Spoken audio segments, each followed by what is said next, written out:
Hi, I'm Link, and welcome to Link Life Money. Money plays a very important role in our lives. It's really important to make good choices about money. Money is a long-term game that requires consistently making good, tough choices over a long period of time. The beginning is the hardest part, but as time goes on, it gets easier and easier. The earlier good choices are made, the easier it can become sooner rather than later. It's important to know why. Why be wealthy? Personally, I don't think it's about luxury goods. I don't think it's about living in a mansion, having expensive designer clothes, or driving the newest sports car or big SUV. This is about having enough money so that you don't feel stressed about money. Having enough money can give you options and opportunities so that you can do what you want to do with your time. Time and money are connected.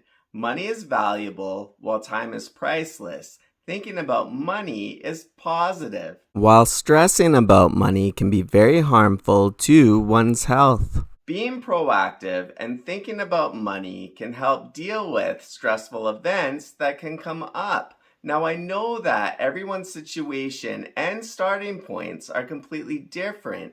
I was very fortunate to grow up how I did. My mom was able to stay home and have the very important job of taking care of myself and my brother. My dad worked very hard, and when he was not working, he was always taking us to the park and out for different outdoor adventures.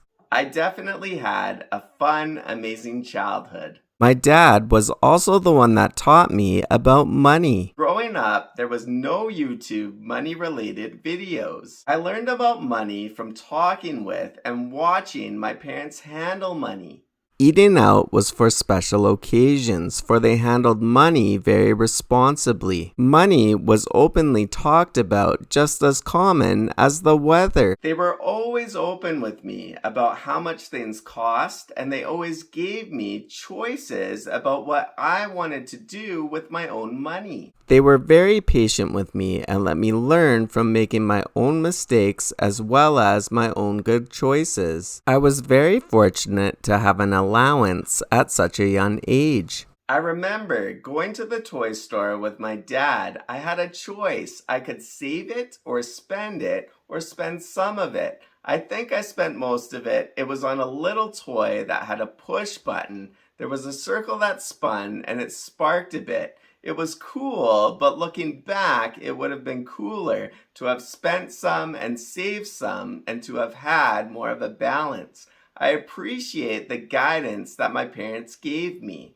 And the freedom to have the ability to make choices and to learn from my choices in my own time. When I was younger, they were perfectly fine with my choices, and when we talked about money, there was no tension. Money talk was just normal conversation, no judgment. It would be great if everybody could talk about money with no judgment, for everyone's situation is completely different. When I look around, I see people with new cars, the newest phones, and with tons of stuff. Now, having all of that is financially fine if they can afford it, but really, can they afford it? Do they have consumer debt and a negative net worth? Or do they own it outright? Any type of consumer debt, such as car payments, credit card debt, personal loans, payday loans, can all be extremely stressful and make it extremely challenging.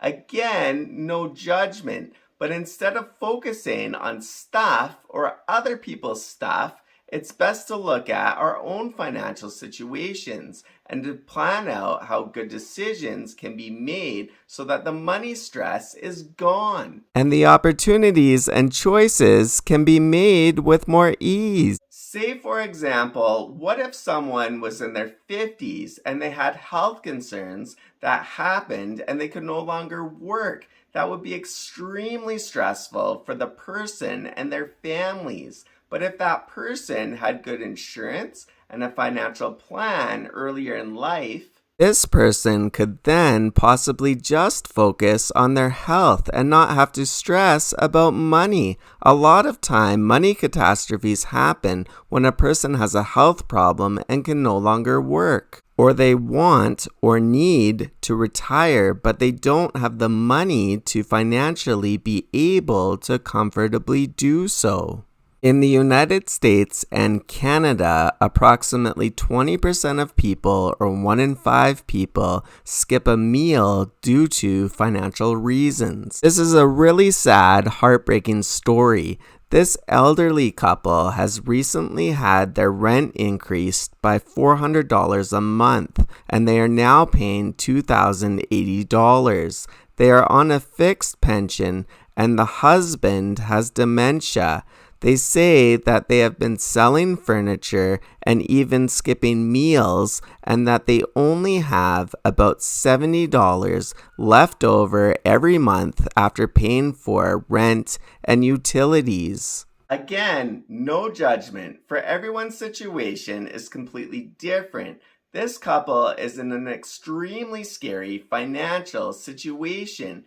This scared feeling of not wanting to be in this type of circumstance can be motivation for one to make good money choices today.